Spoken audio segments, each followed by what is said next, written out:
Does it really matter to you that your unsaved loved ones are dying and we're getting closer and closer to the end? Does it really concern you? They could die and go to hell. Even though you're a lover of Christ. Where's the anguish? Where are the tears? Where's the mourning? Where's the fasting? Closer than that? Does it matter about the Jerusalem that's in our own hearts? But one of the really sad things about this moment right now is that there are hundreds of you in this crowd who do not want your life to make a difference. All you want is to be liked. Maybe finish school, get a good job, find a husband or a wife, a nice house, a nice car, good vacations, grow old healthy, have a fun retirement, die easy, no hell. And that's all you want. You don't give a rip whether your life counts on this earth for eternity. And that's a tragedy in the making. And I get 40 minutes to plead with you, don't buy it. With all my heart, I plead with you, don't buy that dream. I just want to be an ordinary Christian. I don't want to carry this kind of a burden. I don't want to have to weep over my family anymore. I'm just going to take it by faith. You see, you either walk away and go back to your passivity and say, I'm just going to be an ordinary Christian, and there's no such thing. No anguish, no fasting, no prayer, no brokenness. Let's just do it. Our so-called awakenings, our stirrings, last but a short time. And when the short-lived revivings and awakenings come from the hand of God, they are so short-lived, and in those times we promise God we'll never return to our passivity, that it's not long, it's just weeks or months and we're back, and this time we slip further back into passivity than when we started. I speak from experience. And we say, this time, oh God, you've touched me for life. I'll never be the same. And it's like fireworks. A loud bang and a lot of noise, and then it dies. That's all the devil wants to do, is get the fight out of you and kill it.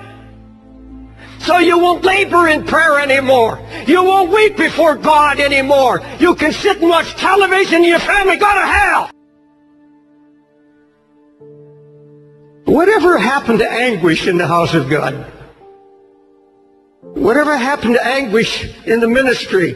It's a word you don't hear in this pampered age. You don't hear it.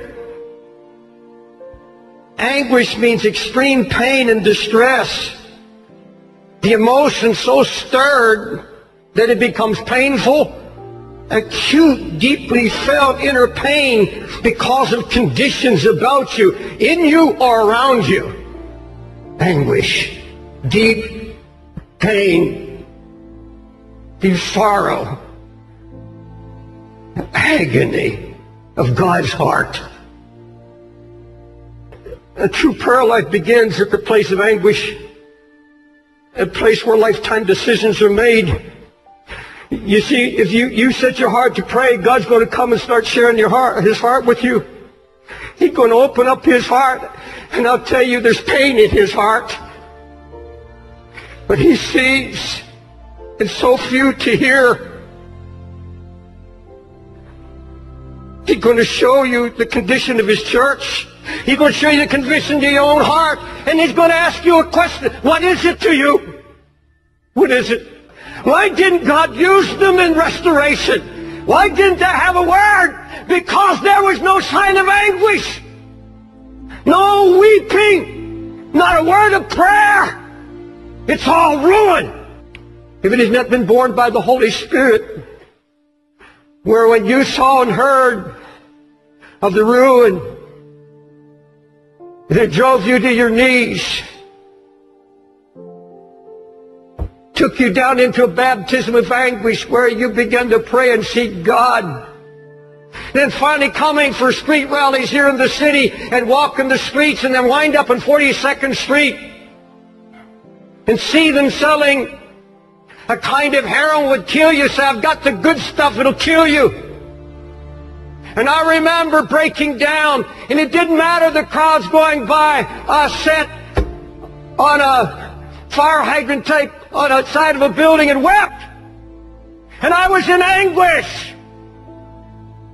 I was in anguish 4 blocks from here on Broadway, weeping and crying and wailing. I wasn't looking for a ministry. I wasn't looking to build a church. I was feeling God's pain for a lost city. And I've never had anything that's been any worth to God in my 50 years that wasn't born in agony. Never. Never. It's all been flesh otherwise. And all our projects, all our ministries, everything we do, where are the Sunday school teachers that weep over kids they know are not hearing and they're going to hell? And I cry, oh God, where are the voices? Where are the people that cry out against it? Where are the praying people? And I say, God, whatever it takes, whatever it takes, keep me on my knees. There's going to be no renewal, no revival, no awakening until we're willing to let Him once again break us. God, that's what we desire.